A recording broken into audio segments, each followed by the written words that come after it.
So this is a special session to honor Jitka Dupacova.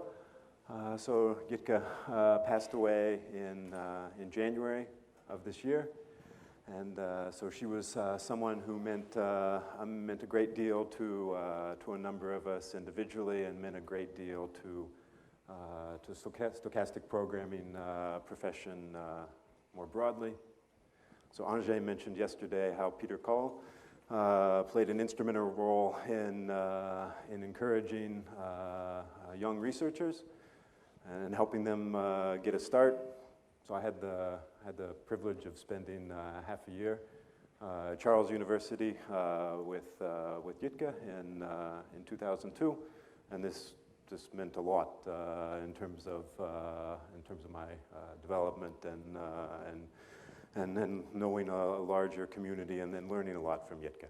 So the program today will have 4 parts. So Marida will start. She'll give an overview of Jitka's life and career, and then Alex Shapiro will talk about Minimax and then implications today, and Werner will talk about scenario reduction and scenario selection ideas and that Jitka worked on and broader implications, and then Morton will finish us off with some thoughts and ask for thoughts from you as well. So.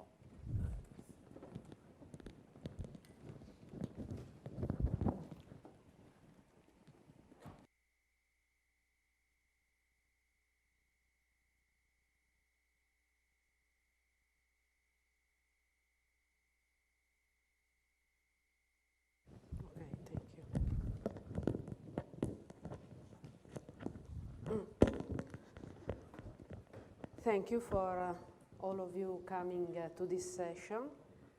I tell you that I couldn't imagine to be here today to tell the story of the life of Jitka.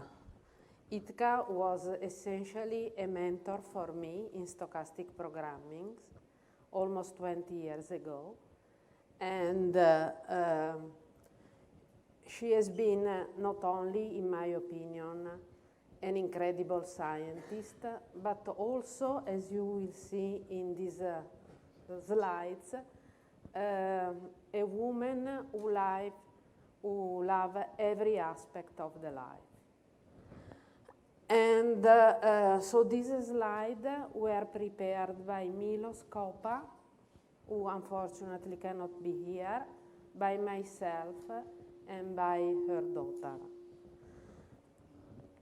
So Jitka, you know that in Czechia, when a woman marries, take the surname of her husband. But so she is well known as Jitka Dupacova. But her original name was Jitka Dupacova, and she was born in České Budějovice in South Bohemia, in the place which is famous for the beer. As you know, Czechia is a great producer of beer. And later on, in 1945, she moved to the town of Karlovy Vary, which is famous in Czechia for being a spa town, for the water that is able to help you in solving many illnesses. And she grew up there. As you can see in this photo, she was very keen of dance. She loves dancing, and she had her study at Charles University, Faculty of Mathematics and Physics, from 1956 to 1961, and she graduated cum laude in 1961. Then she started the PhD study at the Department of Probability and Mathematical Statistics, and you see some photos during that period. She loves skiing, And this is an interesting photo because the one on the right-hand side, because during the communist, every people during their PhD study was invited to spend some time in the agricultural systems. And so here they are collecting hops for beer production. Okay. So in 1966, she produced the first paper, which is famous, and I believe that Alex will talk about that, on minimax solution of stochastic linear programming problem. As I told you, she liked dancing, she liked the balls at the faculty very much, and in this photo she is with her future husband, Jitka Dupacova. They married in '65. Václav was an incredible scientist in statistics, was her teacher, her colleague, and later on professor at the Department of Probability and Mathematical Statistics. She had two sons, Jan in '68 and Gabriella in '71. And of course, she has some leave for the maternity. So she became assistant professor and was assistant professor from '73 to '79. You can see here with the dean of the faculty. She was very active at the university, and she habilitated in 1709. Here, then, as I was telling you, she was very active at the university and became the first woman which was vice dean at the faculty. You see on the left that she delivered some diplomas, and on the right, she was the chair with the other people in the committee for mathematics Olympic game for high student school. Again, she was the first woman becoming full professor at the faculty in 1986, and we see her here with the director that delivered her the diploma. From 85 to 89, she was a scholar at IASA, the International Institute for Applied System Analysis in Luxembourg, in Austria. And in '86, as we saw yesterday night also, she organized the 4th International Conference on Stochastic Programming in Prague. And these are the cover of the abstracts.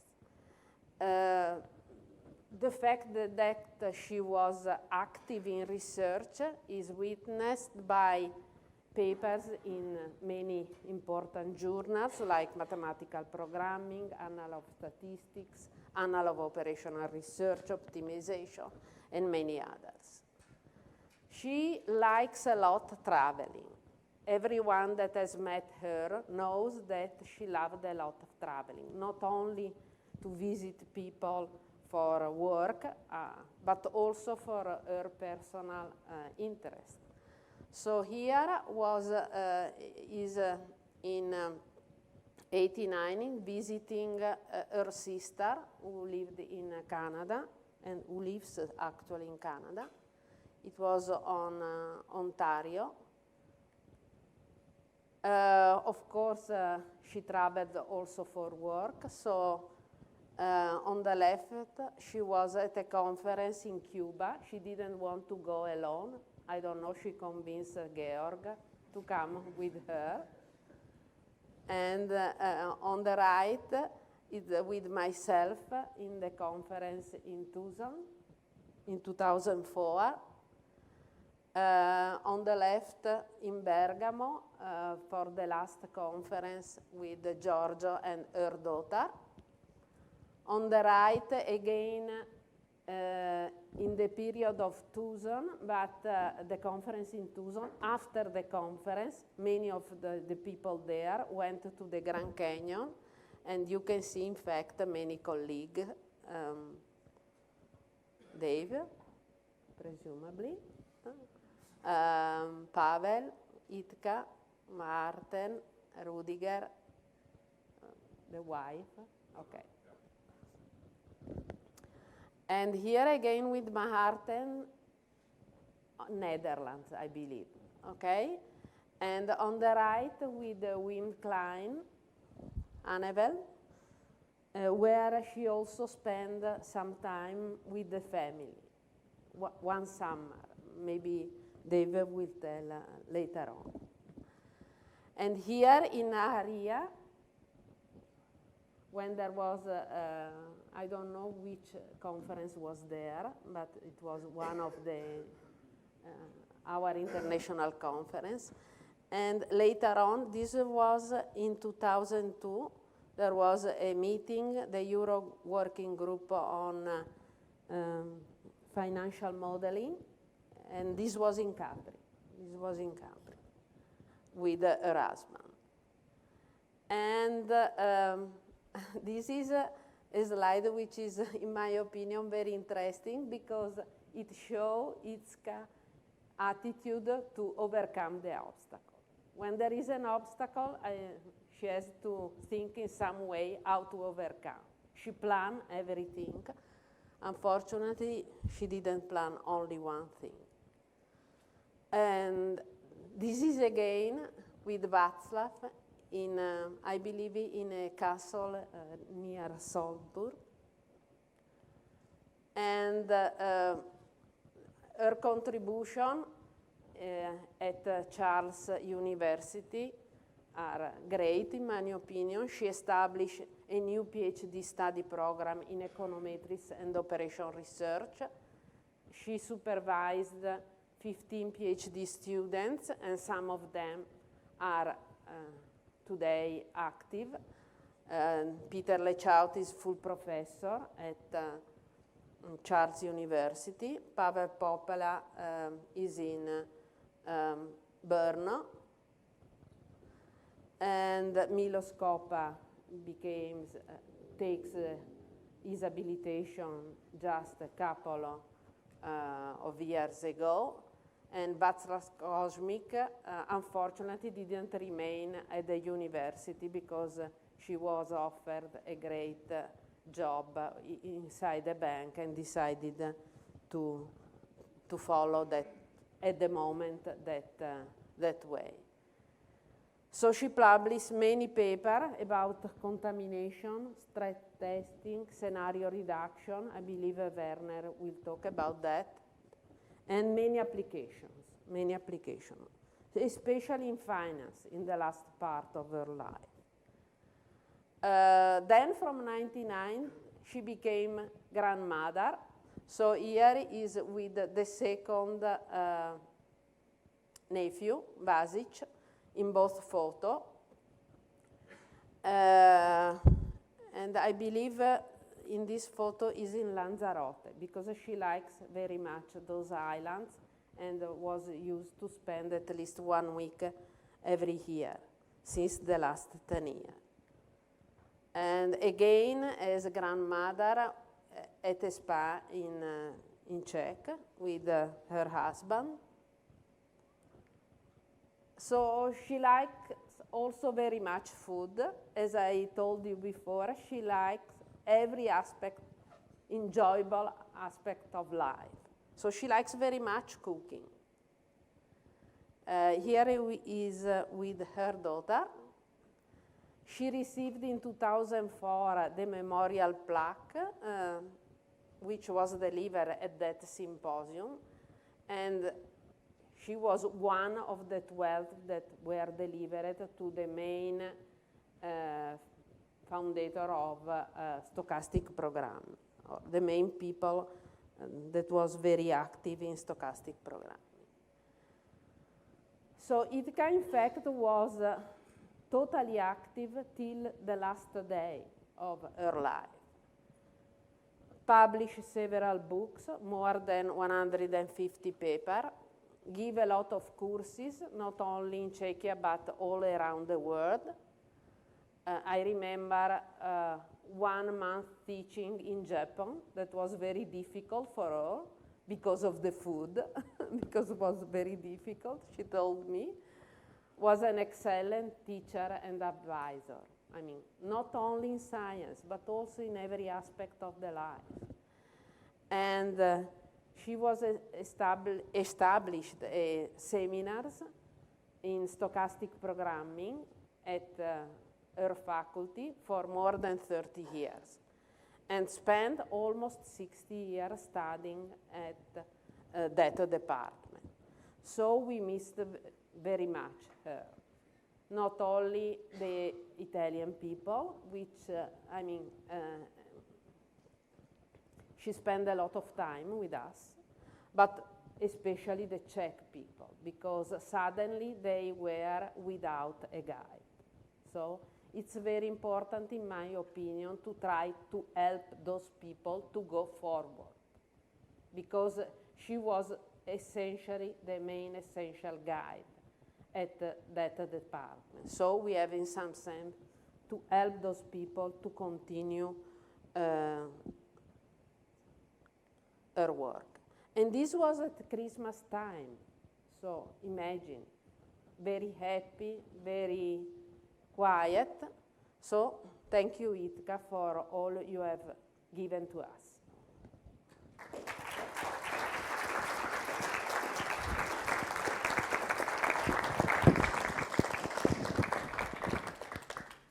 Great honor for me to talk about this particular work of Jitka. I probably would like to add that after Jitka, there is a whole very active group now on people working in stochastic programming in Czech Republic, which to a very large extent probably because of her. Now, I want to show you the paper. This is the original paper that became so famous. This, as you know now, there's a lot of interest in what is today, people say, distributionally robust optimization, or min-max. And the origins of this idea go, of course, a long way back, probably to game theory of von Neumann, right? But this I think, appears to be first paper in stochastic optimization which clearly formulate this problem of this min-max problem. Today, or if internet was possible to find that, actually not that difficult to find that, the original paper. So you see, it's probably not easy to read it, right? Anyway, you can easily find that, or if anybody wants to ask me, I can send you the original paper of that. What is interesting, you can see the year. I don't know if you can see that it was submitted 65 and published 66. 50 years ago, long before all this hype now about these min-max problems. And some of the ideas already there. I may say a few words about modern way of looking at that, but it's interesting to look at the paper itself. So you have this linear, what we'll call today linear function, linear formulation of that. And of course, that time, she looked at that from the point of view of game theory, obviously motivated by all this von Neumann and so on. And you can see some very basic duality relation already formulated here. So when it's, I don't know if difficult probably to read, but this is your function. It depends on decision variable x. Here is some very specific linear, obviously convex with respect to that. This is distribution. There is a certain family of distribution considered, and then one consider this min-max type of problems. The dual of that is obtained by interchange in min and max, and this is dual. And one of the questions when we have the equality between these two, right? This is classical question about that, and there's some results of that. Again, it's not easy probably to read, but it's already the main result already formulated as that this under certain condition there's equality, and there's also a question when there exists a solution of this in terms of the distribution. These are conditions already specified here. And there's some there's many additional results, but I will mainly talk about this probably central result in this paper, all right, and in many applications. Okay? So this is I wanted to show you. Okay, so this is a famous paper. You can see this citation. It was published in some strange, probably strange place that time, yes? Don't know. And of course, you can see that it was probably before she was married, right, as you know. Okay? Hmm? Yes? No, this is, her name was before she became Dupacova. Right? By the way, her husband is Dupach, right? But in this type of language, is this female should be Dupachova, like in Russian. Okay. Okay. So in a modern language, and we can formulate it, write explicitly is like that. We have some function of the decision variable and randomness. We consider certain class of distributions. We take the maximum and we take the minimum with respect to certain decision x. That in these applications that I show you in the stochastic program, it's finite dimensional. And this is how we define some type of constraints. And the expect value is just integral. Right? This is what was considered then. This is a modern way of looking at that.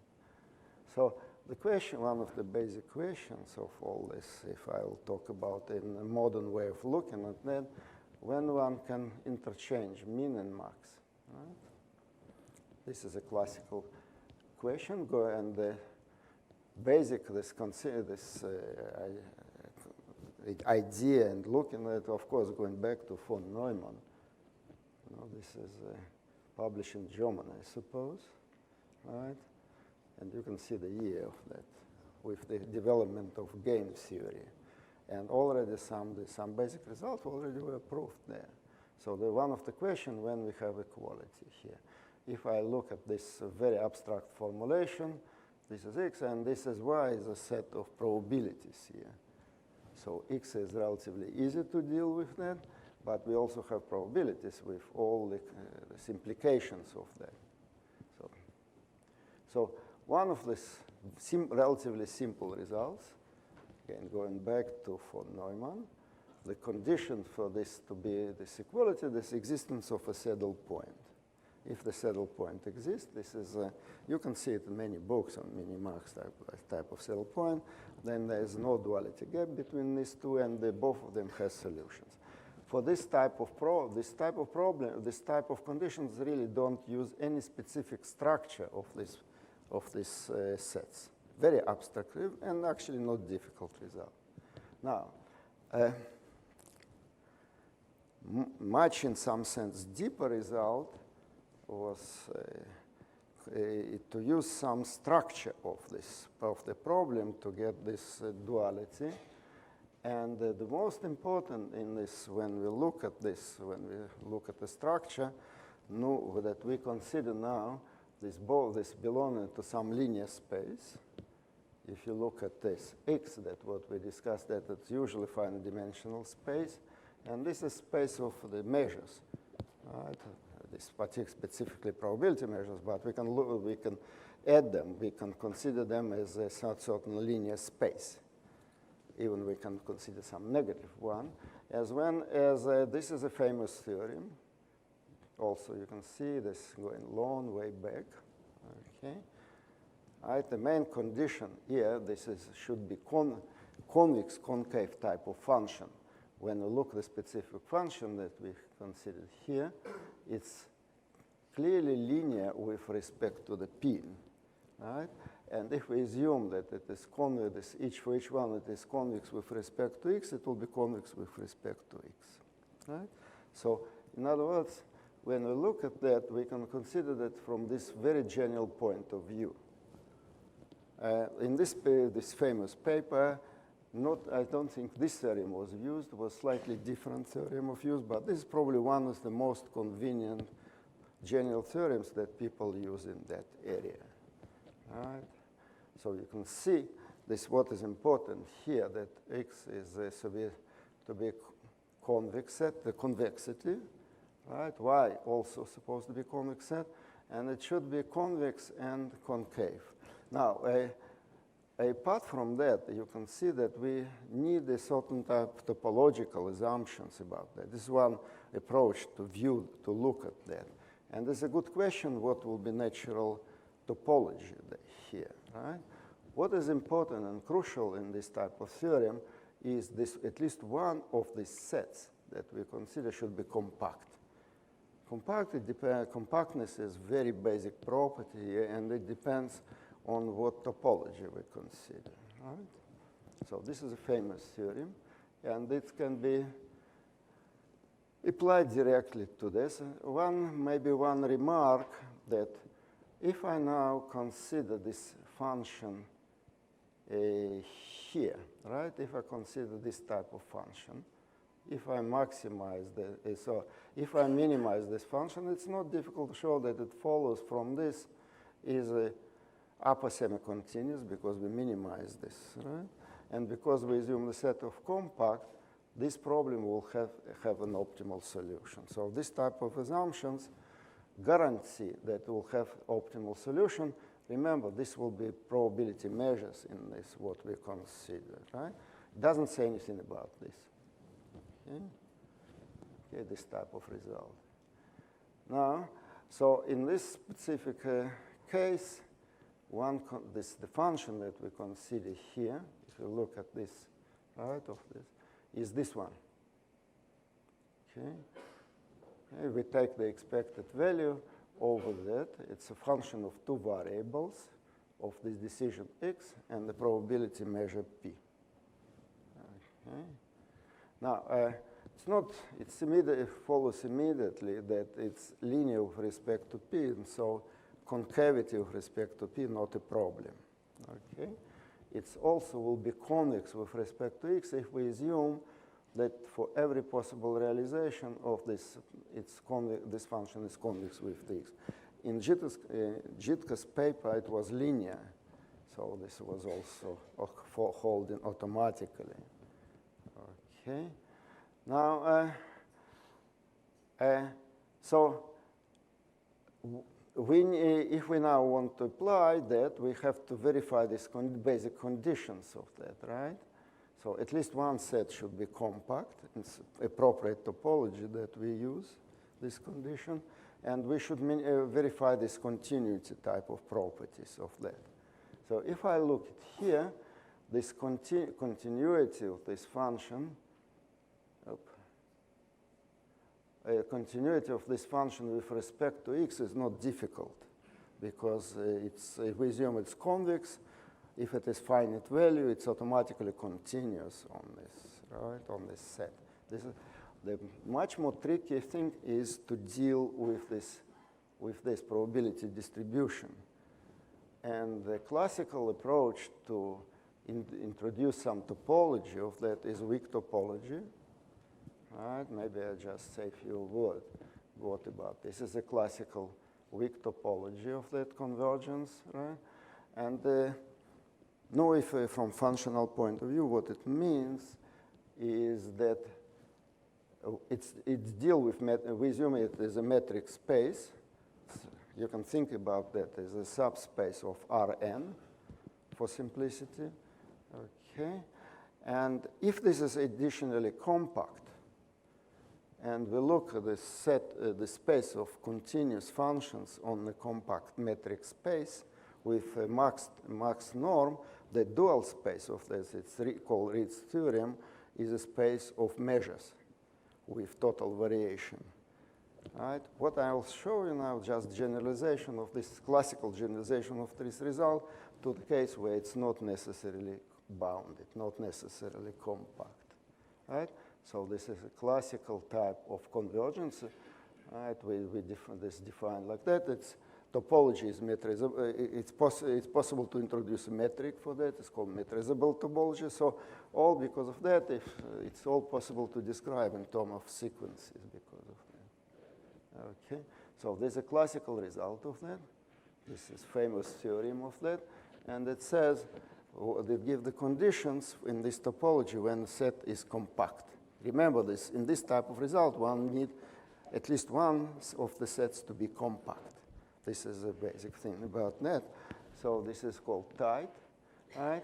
So if the set, this set is this omega, and we consider is compact in itself. So if we consider this a subset of Rn, it simply means it's bounded and closed, right? With Borel sets, then it holds automatically. Okay? So if it is tight in that sense, it means that I can find a compact subset of omega such that the measure of will here will be almost 1.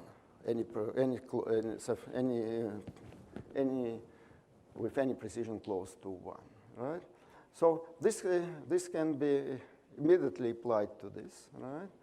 And we'll have this condition when we have this equality, this two. Right?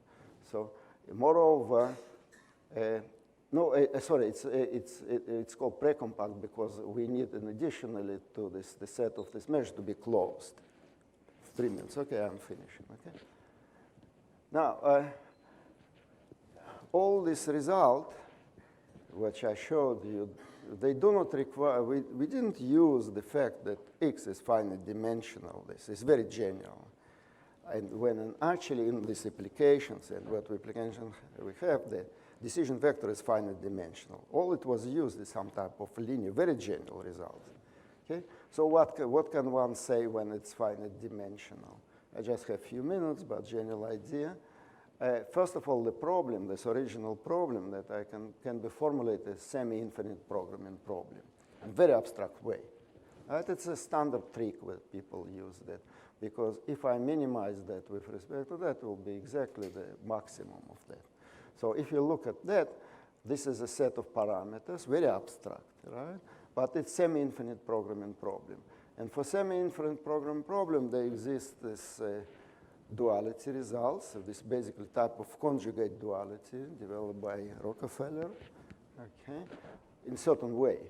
All right, one can look at the corresponding Lagrangian, and here when we look at the Lagrangian, the set of the indexes, this Lagrange multipliers, is very abstract. It just defines some function defined on the space of that, which can only take finite number of non-zero values. So the sum is well defined, and it's possible to show it. So this just will be the original problem will be just min max. So the dual of that is obtained by changing min and max. And then this one can make certain type of embedded a certain family of the distributions. And then you can see this type of result. So necessary and sufficient condition for duality that will be, this value function will be just lower semi-continuous. It's convex and lower semi-continuous. And for that, it's possible to give various sufficient conditions. For example, one of the conditions that we have here, right? If the set of optimal solutions here is non-empty and compact, one need convexity in this other way, then we have this type of results. It's very general. One doesn't need anything except this type of that. There's some other possible result that derive from this. Okay, so you see this. Okay.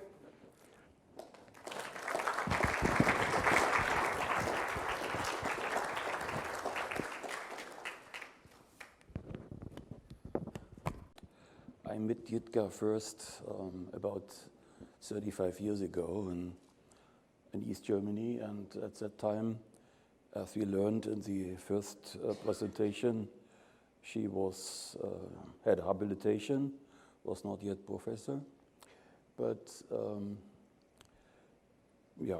participated, of course, in international conferences like those in East Germany where I met her. But at that time, we were not in close contact. I was still too young for that. And later on, I profited a lot I show you this picture in between. I profited much from an agreement of my university, Humboldt University, with Charles University, so that we had a regular exchange of scientists between both universities. And this was also maintained after the changes, so also in the 90s. And finally, after we were in closer contact in the beginning 90s, we both decided to continue this collaboration and this contract, and I visited her more often. This is a photo is from a little later, so it's 2008 or so. But so this way I remember very well to see her. And, yeah. Okay, and at some time we also started to think about joint work. It was late 90s, and the idea was to look at such stochastic programs here and look also at discrete approximations and say from a quadrature formula or when P is replaced by a discrete measure, so that one arrives at a scenario-based stochastic programs. And at that time, Jitka was very interested in scenario-based stochastic programs, as you will see in a second.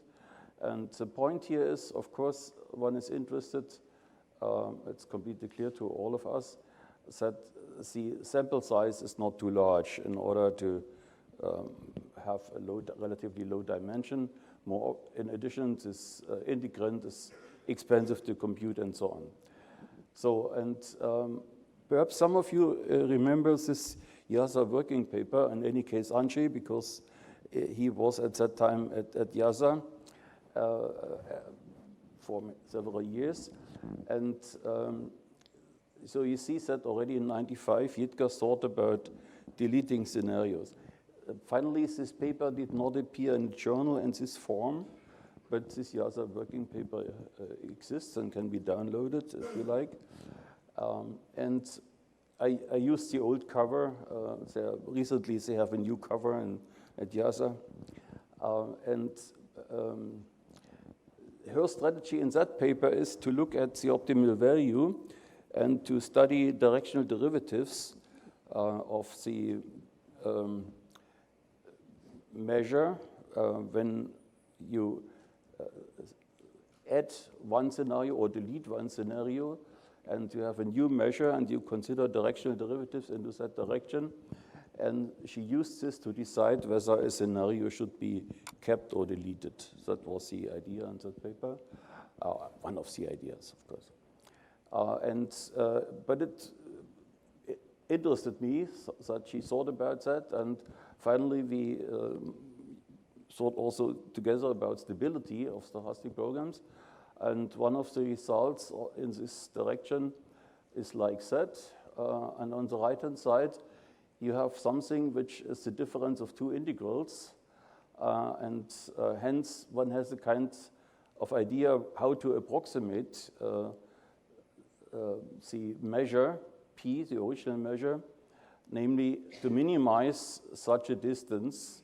So they choose the Q, the approximating measure, such that this is small, then also the optimal values are small and the optimal solution sets are close to each other. So the CP here is a growth function, as we all know. This is important on optimization. And and this problem is a kind of best approximation problem with a distance. It is a semi-distance. It satisfies triangle inequality, is symmetric, but has some problem with being zero, implying P equal to Q. But anyway, this problem has to be solved in order to find the best possible approximation. In general, this is, of course, a very difficult problem, and the way in which you look at it is always difficult, and hence there's no hope to solve it for general measures, P, but there is hope when looking at discrete measure with many scenarios.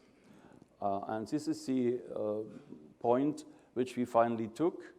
And we thought about when we have a measure with many scenarios, and is it possible to determine the best possible discrete measure with a lower number of scenarios, being a subset of the original ones, such that this distance is minimized? That's the question.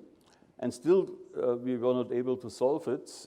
And the idea we had, we enlarged the class of functions, f, which was originally only the class of integrants for all decisions x, first stage decisions, in case of two-stage models. Yeah, and to recall two-stage models, we have a good understanding how these integrants look like.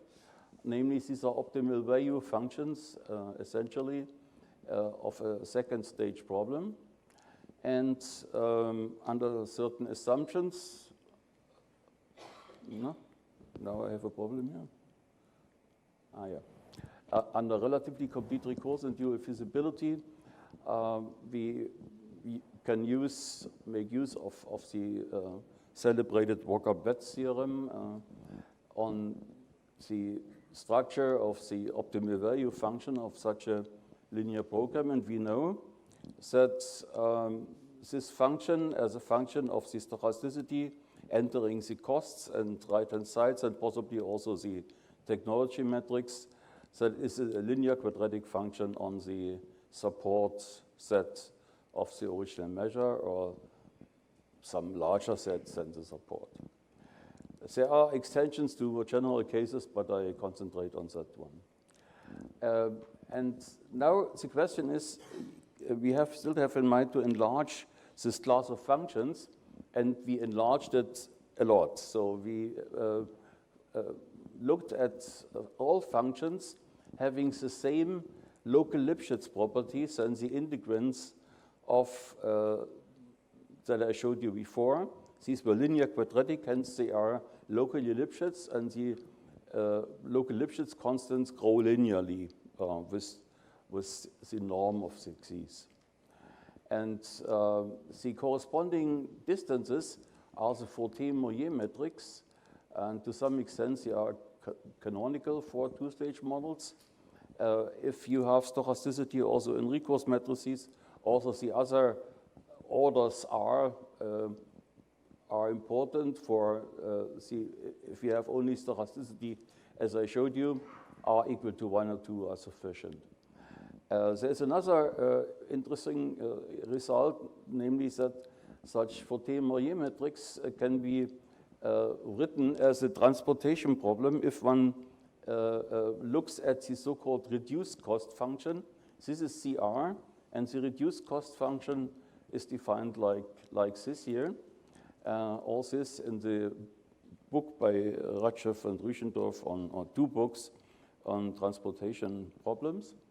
And with this transportation problem, we looked at the Forte-Moyer metric again, now with 2 discrete measures. That happened approximately in '98 in her office in Prague.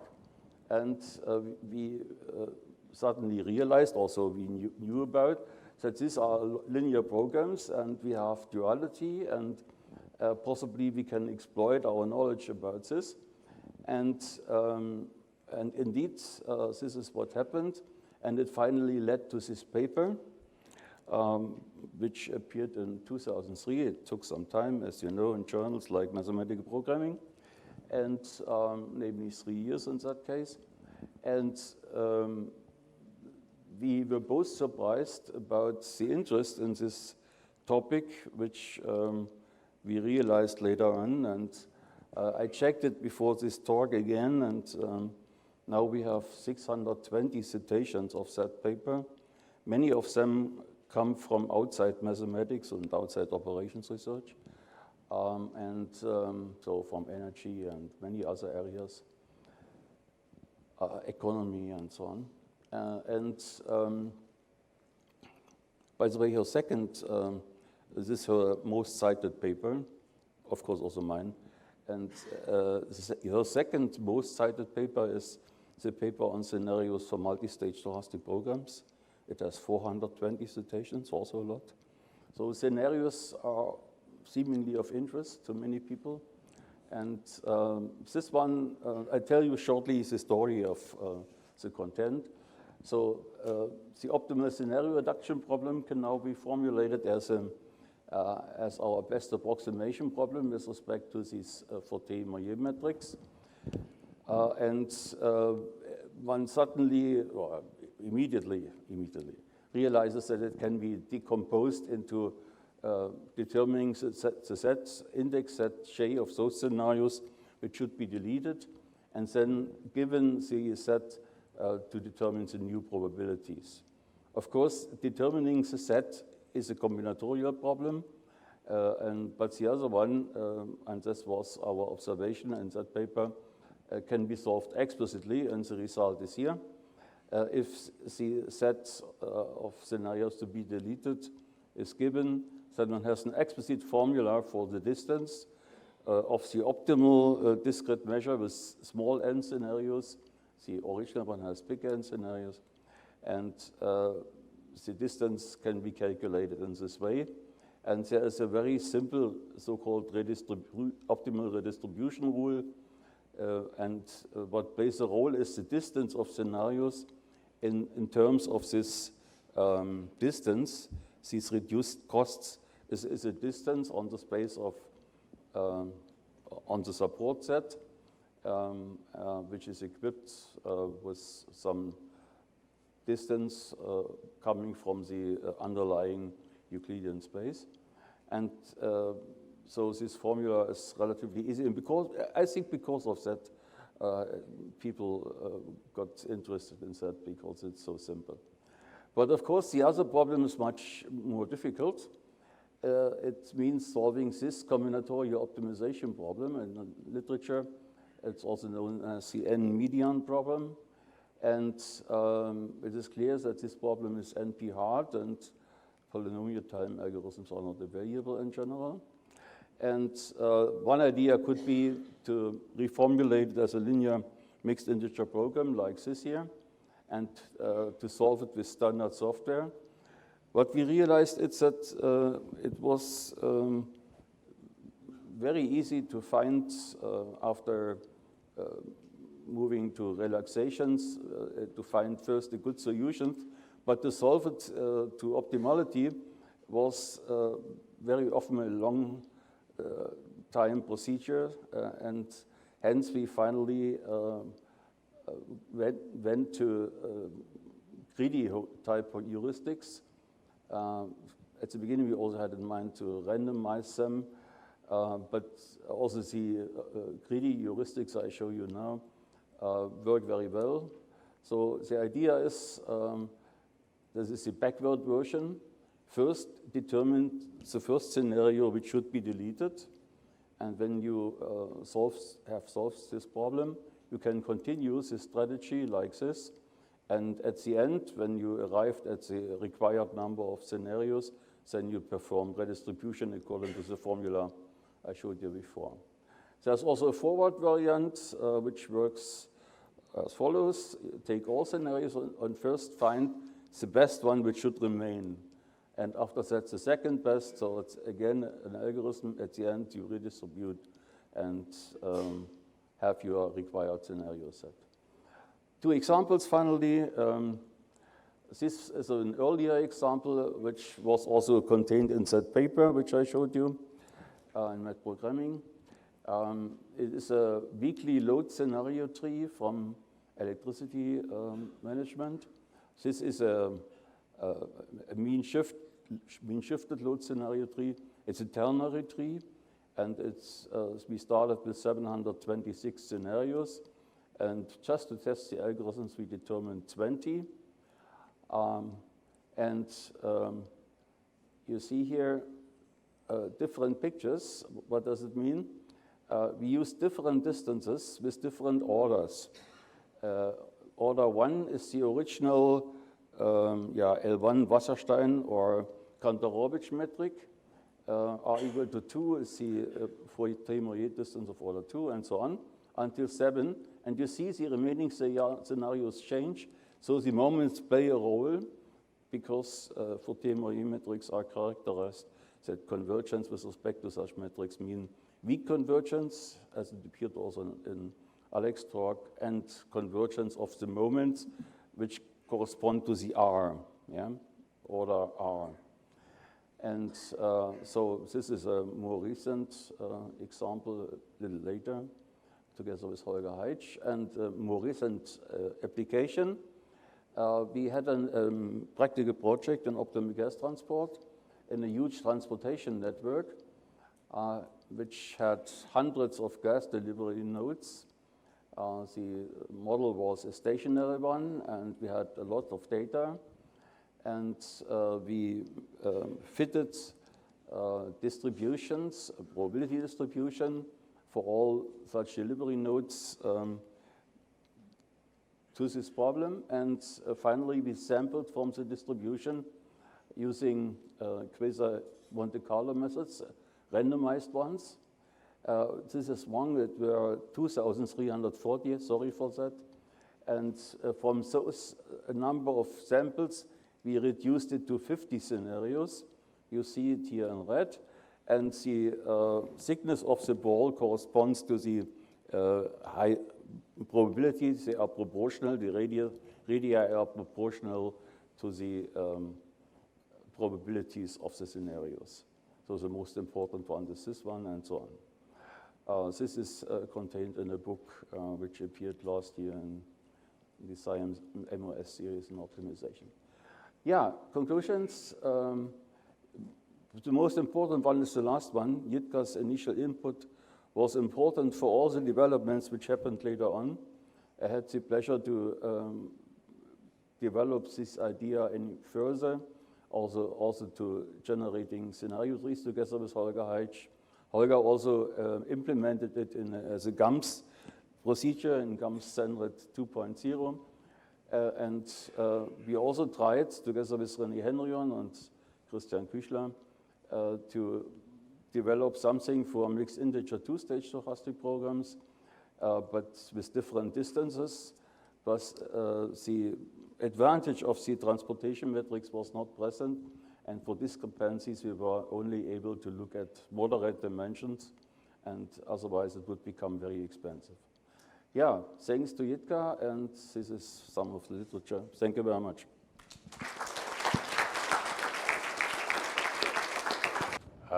As already announced by Dave, the idea is that now we have some time to share memories, comments, or whatever you would like to say on remembering Jitka. And I would like to start by telling you a few of my memories of Jitka Dupacova. And actually, most of them are shared with my friend and former colleague Wim Klein-Haneveld, like Jitka, a pioneer of stochastic programming. They go back a long time. They met in the 70s, so 40 years plus. I'm a relative newcomer. I met Jitka in '92 at the Udine conference, so I've known her for 24 years. And ever since, of course, I met with Jitka during conferences and workshops. I remember, well, you've seen the picture in the Tucson. At some other time, we were in Tucson and had a working breakfast with donuts and so on, with Suvajit and Julie. Wonderful.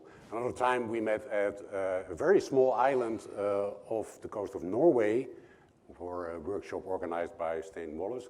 And actually, that time, I had the privilege of spending a full day, stopover day, with Jitka in Oslo. A full day. And it was some special event. There was a royal event. The Queen-to-be appeared for the first time on the balcony. And together with Jitka, I spent that day, and that was a wonderful day to have.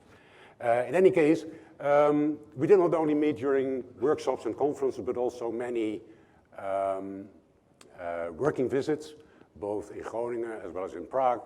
And not only have we been colleagues, but we also became friends. And I'm sure that's true for quite a few of us. Jitka was a very pleasant person to be with. And in any case, at some point, I think it was during the Berlin conference, Jitka started to welcome Wim Klein-Haneveld and me. If she saw us, she would say, there are my favorite boys. And I'm not sure that she used that exclusively for us, but we liked it very much. And by all means, she was one of our favorite ladies in stochastic programming. This picture has been floating on the internet, so it may be familiar to you. Actually, it was taken, in fact, Jitka liked this picture. She put it up on her webpage, and she used it as a profile picture and so on. And you have already seen the context. This is where it comes from. And in fact, I took this picture. This was one of the working visits of Jitka in Groningen. And the picture you saw on the previous slide, that was Jitka climbing the dike in the north of the Netherlands. And this was shortly after at, well, a special event involving seals, not that important. Working visits, and this is standing for the many visits I paid Jitka in Prague. This is on the occasion of the thesis defense of Martin Banda.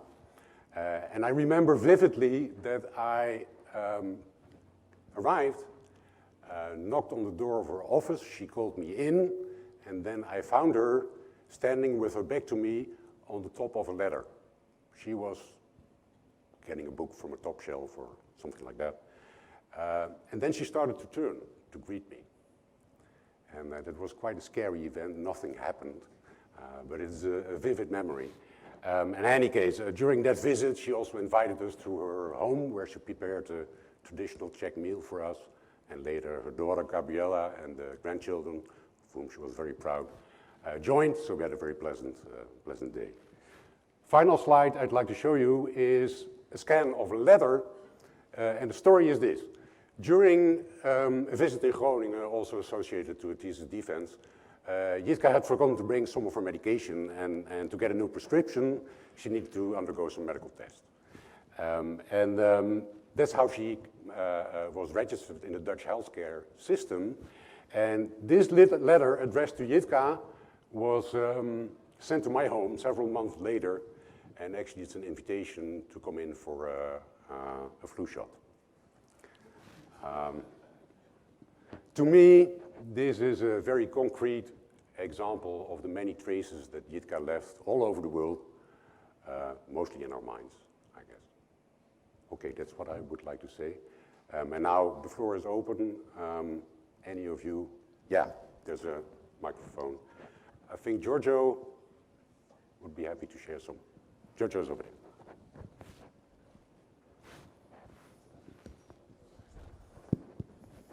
Thank you very much. So, yes, I'm very pleased to spend a few words about my also long-standing knowledge of Jitka. I first met her, the very first time in Naharia, having dinner with her and Vlasta Kankova during the conference in '95. And that was the time in which I was, completing my PhD, and then we stayed in touch. And in '98, she invited me to present. Switch this off, Otto. To present, a work on scenario generation in the session she organized in Vancouver, and that's where the paper with. Most cited paper, definitely my most cited paper, but one of her most cited papers on scenario generation with her as main author, myself and St. Wallace came about after that session, after that conference. And something that very few knows that I would like to share with you is that in '98, when I moved back to Italy, I worked in an investment bank, and I invited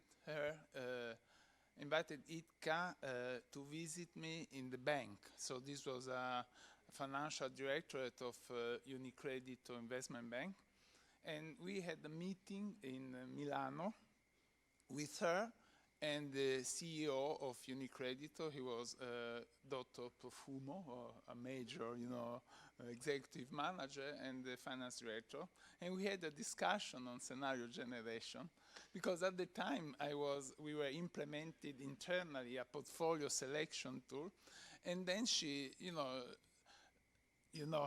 well, many of you know Jitka, so you may imagine a pretty formal context, and she was extremely interested and, very much looking forward to this discussion. And then Mr. Profumo at one point came out. Some of you have heard me saying this story because I like it very much. And Mr. Profumo said, looking at me and at Jitka, said, but why all these scenarios? We just need 3 scenarios. So the average, the best, and the mean, and the worst case. So this remained as a view, as an attitude still now when I develop tools for stochastic programming. In practice, we always eventually identify very few scenarios to be analyzed. And ICSP agreed perfectly with that attitude, to maybe develop deep understanding of a stochastic environment, but then to show up in a very clear and neat way the result in a very simple and understandable way. Then, our research, our cooperation developed further, and so I just would like to mention 2 events. So in 2013, she was a member of the last conference, the previous conference, advisory program committee, which included Jitka, John Burge, Michael Dempster, Mavida, myself, and as guide Thomas Gall. So we were in constant contact in order to identify some directions and general structure of the conference. And I was sort of diplomatically coordinating everything. And Jitka's attitude, was very much decision maker, and she was not the only one. But though she had strong views, but still was very open-minded. And so the way I like to, pay my tribute to her is because I saw her through, coming from Italy, I saw her through time, and from her, from what she was saying to me, always very rigorous, very extremely precise in science, very open-minded, and somehow going through history, very different periods. You recall what was the Czechoslovakia in the 60s, and what they went through, after the Russian invasion, and we had opportunity to discuss that. So I like to recall her as an example, and this is what I deeply feel, of a scientist who proved that science may beat history. And if you have wrong principle and right principle, you find your way through in life and very, very effectively, and leaving lots to those who follow. Okay, thank you.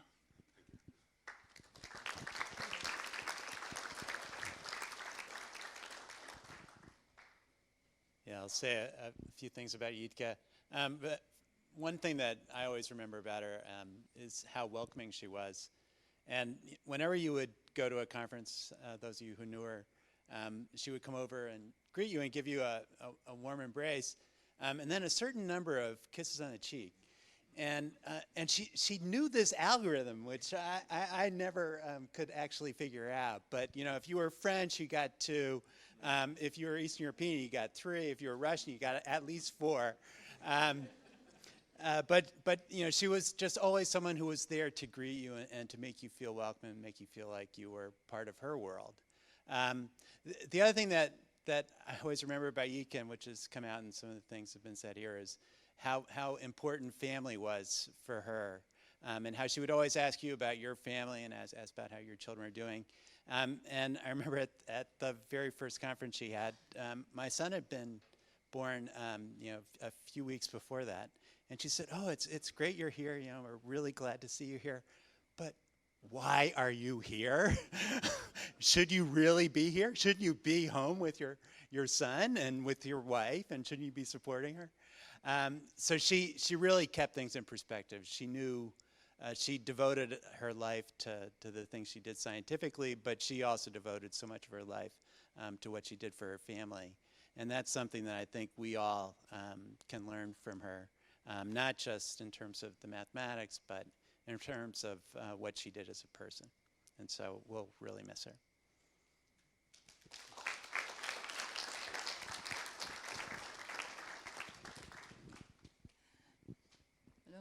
Perhaps I should first introduce myself. I'm Silvia Vogel from Ilmenau Technical University. Ilmenau is a town in Germany in the federal state Thuringia. And when I started working in Ilmenau almost 40 years ago, exactly in 1977, the name of Jitka Dupacova was very well known there. And I learned that the former head of the optimization group in Ilmenau had tried to found a group working in stochastic optimization, and Jitka had given some lectures there. Now there were some stories around. People knew that she liked dancing, and she was also known for not hiding their true opinion behind polite phrases. So when for the first time I got the opportunity to visit her in Prague in 1988, I was a little bit uneasy. However, Jitka and her colleagues were very kind, very generous. Perhaps you know that in eastern part of Germany we could not travel that easy. Of course, we were allowed to travel to Czech Republic, but only with a limited amount of money. So I got sometimes free lunch, and at the end I really had some crowns left to buy some matchbox cars for my children, so they were longing for such items for a long time. From the mathematical point of view, my stays in Prague, also further stays, were very inspiring. I always got a lot of input. Jitka was telling me what's going on, gave advices. Sometimes she was a little bit demanding, but I think it was always to my best. And I was impressed by her stamina, and I once told her, "Oh, Jitka, I admire your power."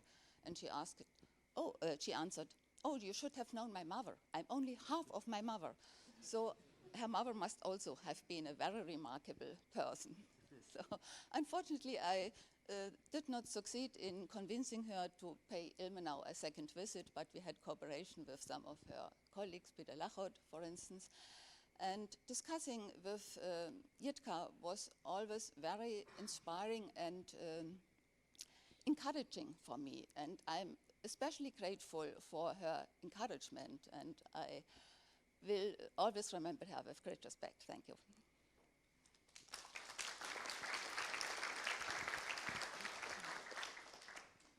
Okay, I have seen Jitka met me the first back in the beginning of 80s in YASA, and as I can share my feelings, I can share with the words which already we have heard from many of you. She was really very important also for me, for my professional development.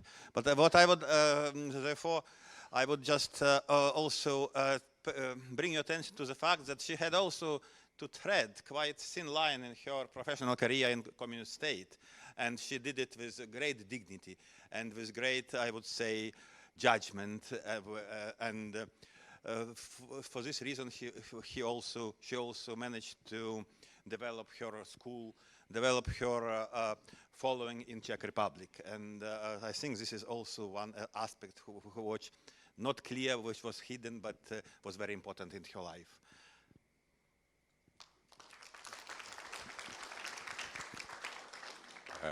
Time is up. The last few minutes will be for Dave Morton, who will read a letter from the family. So I'd like to say a couple things. One is that when Jitka learned that she was one of the recipients of the Pioneer Award at the Tucson conference, she had two things to say. One was that this is an interesting term, pioneer. And so when Jitka said something was interesting, you knew there was more to come. And she said that that pioneer was exactly the term that was used for young folks that volunteered to go to the summer camps to pick hops. The second thing she said is that the best award that I ever received was the following. That I finished habilitation script. The document is on the kitchen table. Her son, who was 11 or 12 at the time, saw that and said, huh, "When did you have time to do that?" So I think this goes to things that that John mentioned. So the following is a letter from Gabriela, Jitka's daughter, and she says, "Dear Stochastic family. First of all, I'd like to thank you very much for organizing this special session in memory of my dear mom, Jitka Dupacova. I've always admired Jitka's talents to bring people together. Even when my brother and sister, when my brother and I were young children, our mom used to invite foreign guests to home for dinner. For us, these were unique opportunities to try to speak English with real foreigners in the gray communist times and watch our mom in the role of attentive host. Later on, in the beginning of the 1990s, when we could finally travel as well, I could meet her friends abroad, enjoy fantastic holidays, and get to know great people. In summer of 1991, I hitchhiked around Europe with a friend, and we visited Wim Klein-Hanneveld, whose summer home in the Netherlands was our safe haven during this adventure. We also stopped over in Aachen for a couple days as my mom was attending a conference there at the time. We joined her for an official conference dinner, and that was an eye-opening experience for me. Even before that, I had known that my mom was a smart scholar, a successful lady, and a great organizer. But when I was a 20-year-old student then, obsessed with literature and art, I looked down my nose at mathematics. How can anyone spend their life dealing with numbers and x to the s and y to the s? I asked myself. During that dinner, I had a chance to see my mom bloom in the company of her international family of mathematicians. She seemed to me a bit like the queen of a ball, like Scarlett O'Hara, surrounded by her admirers at the 12 Oaks. Many men attended to her so that her glass was never empty, and I could see how happy she was, witty, shining in that company. I started to be more tolerant of mathematics, especially when it brought my mom such good friends and fun. I've always been surprised at the scope of her interests, different tasks that she could handle all at the same time, her managerial skills so different from the usual stereotype of the absent-minded professor. As a mom and as a teacher, she was very demanding, but she was also very helpful. I believe that many of her students profited from her relentless attitude towards deadlines. Many procrastinators managed to overcome their bad habits under her supervision, and they delivered results. I'm certainly one of them. In the last 5 years, after my dad passed away, we became very close with my mom. She even entrusted me with the task of proofreading her reviews or official letters in English. This used to be my father's job.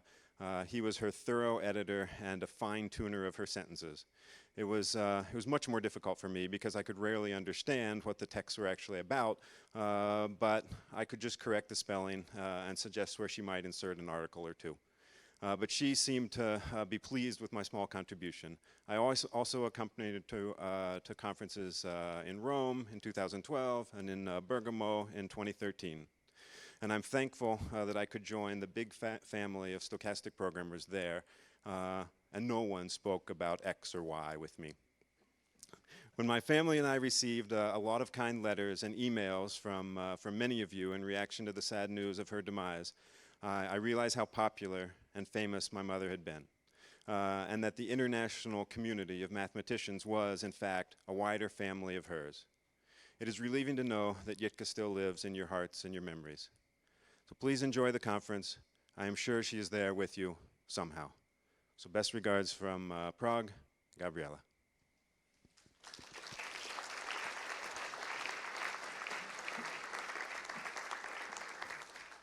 So thank you, and that closes the session.